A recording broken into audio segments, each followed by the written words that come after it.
Hi guys, good day, good morning sa inyo. Angelo here. Welcome to my channel and welcome to another vlog. Today is Thursday and it is our second day na bye-bye kay Grab Express for this week. Kasi Tuesday, coding tayo and Wednesday, nagpahinga lang tayo or extend lang natin yung ating rest day. And speaking of rest day, gusto kong shoutout si Auto Swift Car Accessories kasi while we are doing our rest day, napabili tayo ng kanilang 5-dish matting. And akalain mo yon, almost 1 year and 4 months din tayong nag-stay sa stock matting natin kay Johnson sa ating expander. And ayun nga, very satisfied ako sa item nila. Especially yung likod, yung full trunk tray, ang pogi ng third row natin. Kaya thumbs up sa inyo. And Auto Swift Car Accessories, baka naman. So ayun. And right now it is 3:29 AM. So hinihintay natin yung passenger natin kasi meron tayong advance booking kay Grab Airport.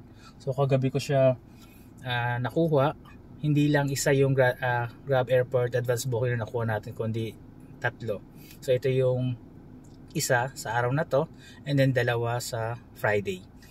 And ayun, ang Grab Airport pala, pwede na kayong mag advance booking up to 7 days. So good job yun kay Grab Airport or Grab Express kasi ang laking tulong to para yun nga ma-maximize yung time natin at yun, dagdag kita din.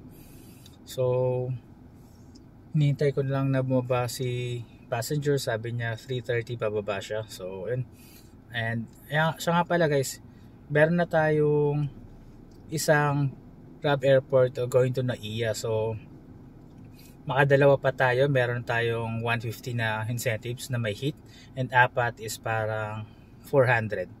So very good yun. So by Friday meron na tayong parang 550 pesos na additional incentives. So yun, sana makarami tayo ng Grab Airport today. And ayun, update ko na lang kayo guys later. Guys, time check 4:06 in the morning, naitid ko na si passenger dito sa Terminal 1 and completed na yung ating Grab Airport advance booking going to NAIA. So maaga pa, I think babalik muna ako ng BGC kasi by 8 kailangan kong maihatid ang family ko sa Tondo kasi Holy Thursday ngayon, doon sila magpapabasa. So ayun guys, hanggang dito muna. I'm going to end this video and bukas na lang ulit tayo, bye-bye, kasi alam ko matumal ngayon at ayun, konti lang ang bumabiyahe, nasa bakasyonan na silang lahat. Okay guys, this is Angelo and see you on my next vlog. Bye for now.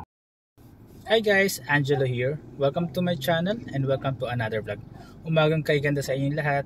Today is Friday and it is already 2:10 in the morning. So napakaaga natin dahil meron tayong advance booking kay Grab Express or Grab Airport.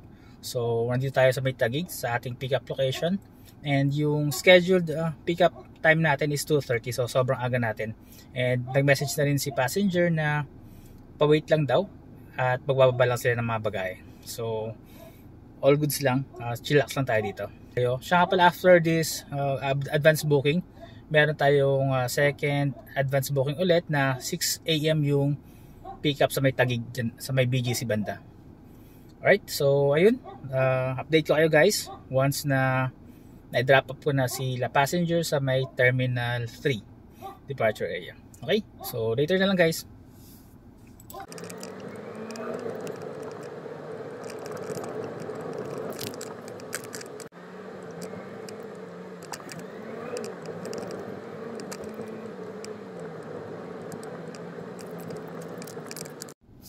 Okay guys, so na-drop off na natin sila passenger dito sa Terminal 3 departure gate 4. So we earned 546 fare sa booking na to kasi naka-promo. Pero goods lang yan kasi i-reimburse naman sa atin ni Grab Express yung discount or yung promo na ginamit passenger. So ayun, time check is 2:47 PM and walang mapasok na booking. So yung next booking natin na scheduled is 6 a.m. pa sa may BGC banda or McKinley, Taguig. So tingnan natin kung saan tayo pwedeng tumambay dito para mag-abang ng papasok na booking. So later na lang guys, update ko kayo maya. Okay guys, 5:15 AM, nandito tayo sa may gilid ng park yung tayo nakatambay. So 45 minutes pala before scheduled pick up time, nag-activate automatic yung booking natin or advance booking natin sa app. So 5:15 in the morning, ayun, nakita ko na yung booking path papunta doon sa pick up location. So 20 minutes yung estimated time of arrival natin papunta doon sa pick up the Florence Way sa may McKinley, malapit sa Venice Piazza. So let's go na guys, puntahan natin yung passenger natin and then let's see if meron tayong makuhang booking after natin ma-drop off si passenger sa Terminal 3. Okay guys, later na lang. Okay guys, so 6:30 ng umaga and na-drop off na natin si Idol Yuki dito sa Terminal 3, Gate 3. And ayun, completed na yung second advance booking natin for today sa Grab Airport. So good job sa atin. Hi guys, good morning, Angelo here. Welcome to my channel and welcome to another vlog. Today is Friday and meron tayong advance booking. So nakuha ko tong booking na to noong Tuesday pa. And ang scheduled pick up time niya is 8 AM sa may bandang De Castro, Pasig. Sa may bandang likod lang yun ng De Castro. And dadalhin natin sila passenger sa may NAIA Terminal 3. So our estimated time of arrival is 28 minutes. I'm not sure if that is accurate kasi medyo matraffic sa may Amang Rodriguez tayo pinapadaan But still okay lang kasi maaga pa naman. It is 7 AM in the morning, so we have plenty of time para pumunta sa pickup. And then mag-online na tayo maya kay Grab Express. Right? So there you go guys. Update ko kayo later once na papunta na tayo or nakarating na tayo sa pickup point. Ayun guys, so nandito tayo sa Amang Rodriguez. So medyo inabot na tayo ng traffic dito. Well actually, matraffic naman talaga sa area na to kasi ang daming stoplight. Mabuti lang kanina nag full blast sila. So itong right lane na papunta pinastop nila yan. Kaya nakadiretso kami ng mabilis, mga isang kanto lang yan na pagitan. So sa unahan nito, yung papuntang Floodway and 10 minutes yung estimated time of arrival natin sa pickup. Tapos 2.5 kilometers yung distance natin. So there you go guys. Maya na lang ulit.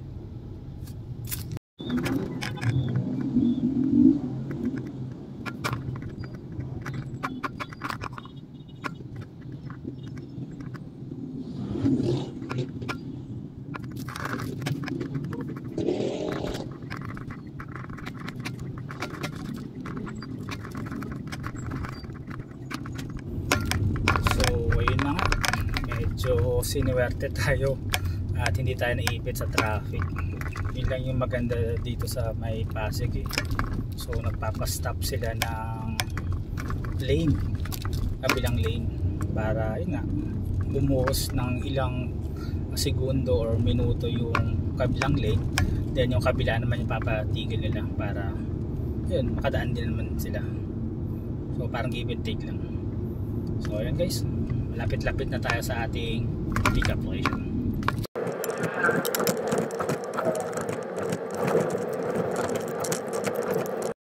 Ayun guys, 410 meters na lang yung layo natin sa pick-up location. And medyo masikip pala dito. So good thing nag-share location si passenger and ayun, mapapaaga yung pick-up natin instead of 8 AM. Mga 7:35 natin sila pipick upin. So sana may pwedeng mag-park sa area nila o sa tapat ng bahay nila kasi kung ganito kasi mahihirapan tayo sa mga kasalubong nating sasakyan.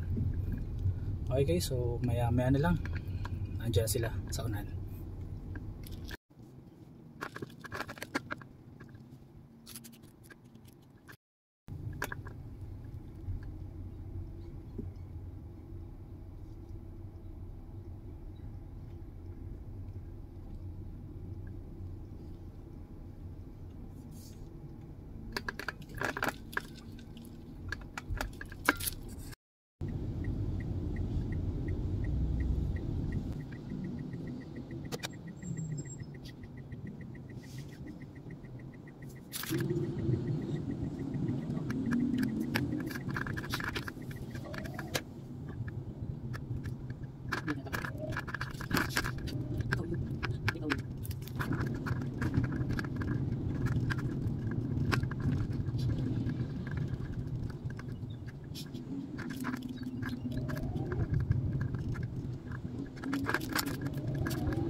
So yun guys, after 1 hour and 30 minutes na i-drop off natin si passenger dito sa Terminal 3. And grabe kung saan tayo pinadaan ni Waze para makaiwas sa traffic.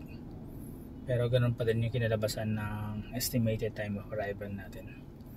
So there you go guys, that's our advance booking for today from De Castro Pasig going to Naiya Terminal 3. And yung booking pala na yun guys is 996 pesos, pero dahil may commission pa si Grab doon, so nag-earn tayo ng 726 something.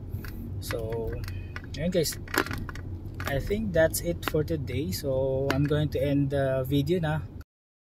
Hi guys, good morning. Angelo here. Welcome to my channel and welcome to another vlog. Today is Monday and meron tayong Grab Airport Advance Booking. So papunta na tayo sa pick-up location, which is Avida Turf BGC Lane S, and dadalhin natin si passenger sa Terminal 1 departure area. So ayun, nung Friday ko pa siya nakuha ang booking na to, and 696 fare yung booking, pero dahil may commission si Grab Express, so parang 592 pesos na lang yung ating malinis na kita. Ayun, dito tayo sa may bandang Tiendesitas, medyo matraffic, pero paglampas na natin ng Lanusa, maluwag na to guys. So saktong-sakto lang.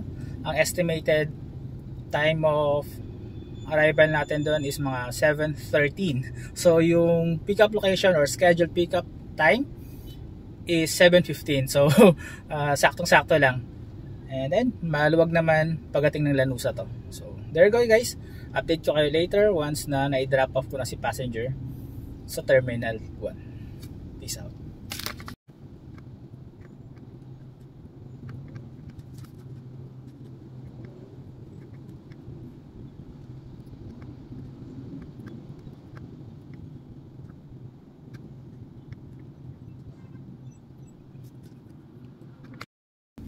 Okay guys, so nandito tayo sa may BGC, and ayun, tumawag si passenger to inform us that their flight is delayed. So mamayang gabi pa daw, 6:30 PM. So nakikiusap siya na cancel na lang yung flight. Sabi ko, okay lang po sir, pero kayo po mag-cancel kasi yung account ko mapapenalize. And okay naman si passenger, and ayun, na-cancel na yung booking. So nag-earn tayo doon ng 80% sa booking ni passenger. So parang 574 pesos din yung na-earn natin in total out of 696. So all goods na yun. And ayun, since na-cancelled yung advance booking natin guys, hanggang dito na lang muna. So I'm going to end this video. Thank you for watching and see you on my next vlog. Bye for now.